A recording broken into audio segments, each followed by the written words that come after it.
Bonjour à toutes et à tous, je suis très heureux de vous retrouver pour cette nouvelle vidéo au cours de laquelle nous allons continuer d'aborder les moyens de financement pour sa startup, son entreprise ou son projet lorsqu'on est en Afrique. Aujourd'hui, nous allons parler plus spécifiquement du crowdfunding ou financement participatif. Alors, si tu ne sais pas ce qu'est le crowdfunding ou si tu souhaites en savoir plus sur la question, je t'invite à me retrouver juste après ça.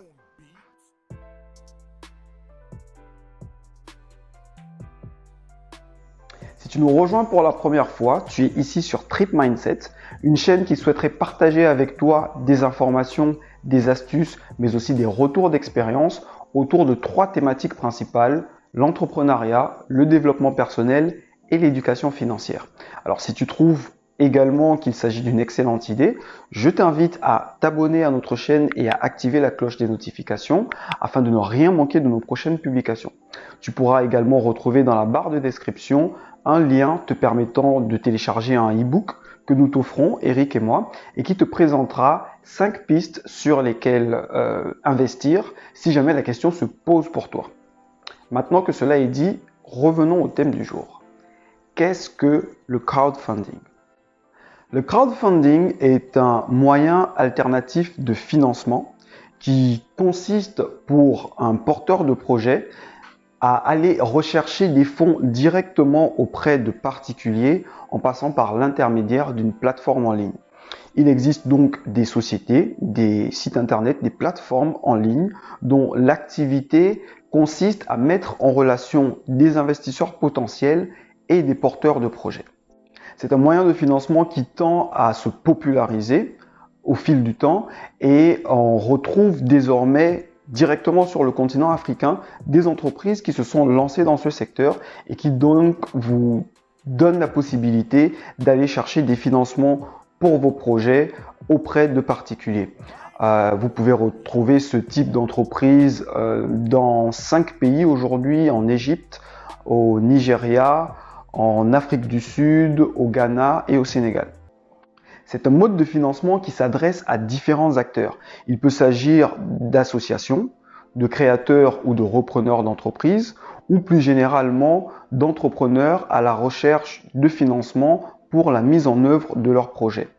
Cela soit parce qu'ils ne souhaitent pas passer par une banque ou par un établissement financier classique, soit parce qu'ils cherchent des solutions complémentaires afin de boucler leur plan de financement, ou encore tout simplement parce qu'ils souhaitent tester leurs produits ou leurs services auprès d'utilisateurs potentiels.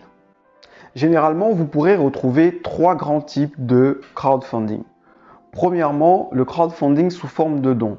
Dans ce cas de figure, un porteur de projet va mettre son projet sur une plateforme en ligne et les investisseurs vont apporter des fonds en faisant des dons à ce porteur de projet-là.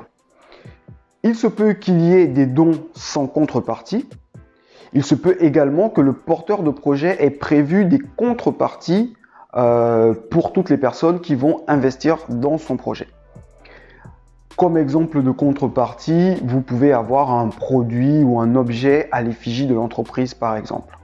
Mais dans ce même type de crowdfunding, c'est-à-dire sous forme de dons, vous pourrez avoir des acteurs qui vont procéder à une prévente ou à une précommande. C'est-à-dire que tous les investisseurs qui vont faire des dons vont recevoir en retour le produit qui fait l'objet de la levée de fonds. Ce type de crowdfunding est idéal lorsque l'on veut tester son marché. De plus, les dons que vous allez pouvoir recevoir ou que le porteur de projet va recevoir vont venir conforter ses fonds propres et éventuellement lui permettre de servir d'effet de levier afin d'obtenir un autre financement. Ensuite, il existe le crowdfunding sous forme de prêt.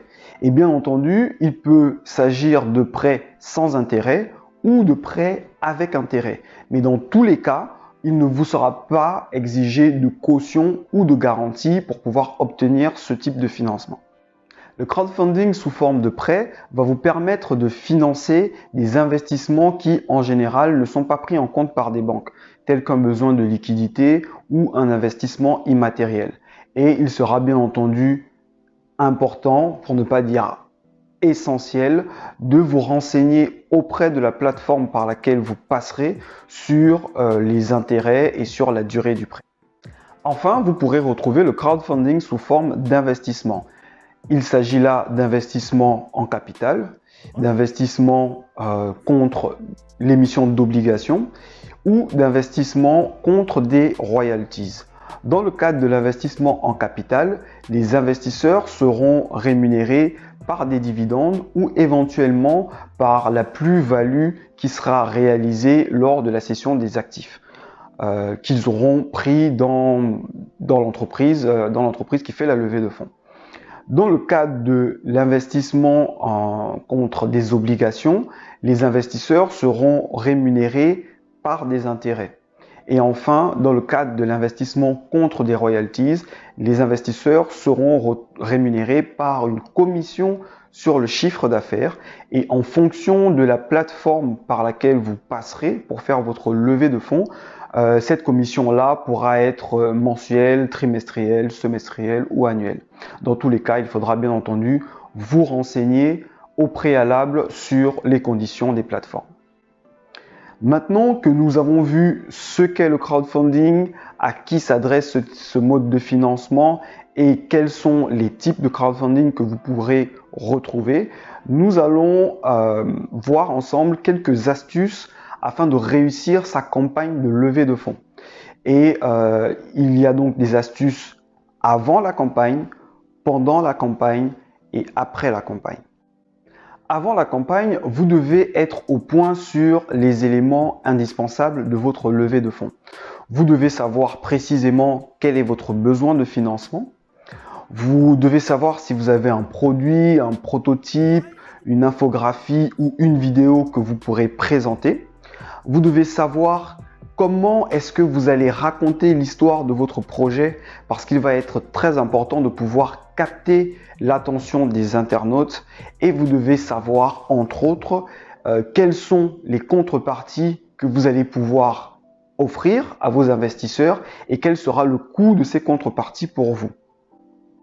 Bien évidemment, il faudra que vous soyez sûr de la maturité de votre projet, que vous soyez au courant de vos talents de communicant parce que en parallèle de votre levée de fonds, vous allez devoir beaucoup communiquer afin d'attirer des investisseurs. Vous devrez vous assurer de votre maîtrise des réseaux sociaux et des autres moyens de communication. Vous devrez faire le point sur votre réseau personnel qu'il faudra mobiliser afin de faire décoller votre campagne. Et dans votre réseau personnel, il y a donc votre famille éventuellement, vos amis, des experts, des clients, des connaissances. En bref, toutes les personnes qui pourront donc participer à la campagne de financement, mais aussi promouvoir votre campagne de financement auprès de leur propre réseau. Il vous faudra bien entendu faire un point sur votre besoin en temps et en énergie pour votre campagne de levée de fonds et bien entendu votre budget, surtout pour votre plan de communication. Ça, c'est ce qui concerne les astuces afin de mener à bien son projet avant le lancement de la campagne. Pendant la campagne, vous devrez vous assurer de bien comprendre et connaître les règles de fonctionnement de la plateforme en ligne que vous aurez sélectionnée, en fonction notamment du type de crowdfunding que vous allez effectuer, de s'il y a des intérêts, s'il y a des commissions, par exemple pour les royalties, à quel rythme est-ce que vous allez devoir verser les commissions. S'il s'agit d'un crowdfunding sous forme de prêt, quels seront les intérêts et quelle sera la durée du prêt, etc. Il faudra être au point sur toutes ces questions-là au moment où vous allez lancer votre campagne. Il vous faudra également mobiliser votre réseau personnel, celui dont on a parlé avant la campagne, afin qu'il puisse communiquer sur le fait qu'il participe à votre campagne. Et bien entendu, il faudra mettre en place votre plan de communication, donc communiquer sur les réseaux sociaux, avec des articles, avec des vidéos, mais n'oubliez pas que vous pouvez également organiser des événements en présentiel et que bien que les réseaux sociaux soient aujourd'hui constitue aujourd'hui un élément incontournable en matière de communication. Le bouche à oreille existe encore et ça fonctionne très bien. Et pour finir, après la campagne, et ce, quelle que soit l'issue de celle-ci, vous devrez tirer les conséquences des actions que vous avez menées et des retours que vous avez obtenus. Vous devrez tenir informés vos investisseurs de l'avancée du projet et de son issue, éventuellement. Et bien entendu, n'oubliez surtout pas de transmettre en temps opportun les contreparties que vous aurez annoncées. Voilà donc pour ce qui est du crowdfunding. Qu'est-ce que le crowdfunding? À qui est-ce que ça s'adresse? Quels sont les différents types de crowdfunding ou comment préparer sa campagne? J'espère que cette vidéo vous aura plu. Si c'est le cas, n'hésitez surtout pas à nous laisser un petit mot en commentaire et à la partager avec vos proches, avec vos amis qui pourraient éventuellement être intéressés par la thématique. Quant à moi, je vous dis à très bientôt sur Trip Mindset.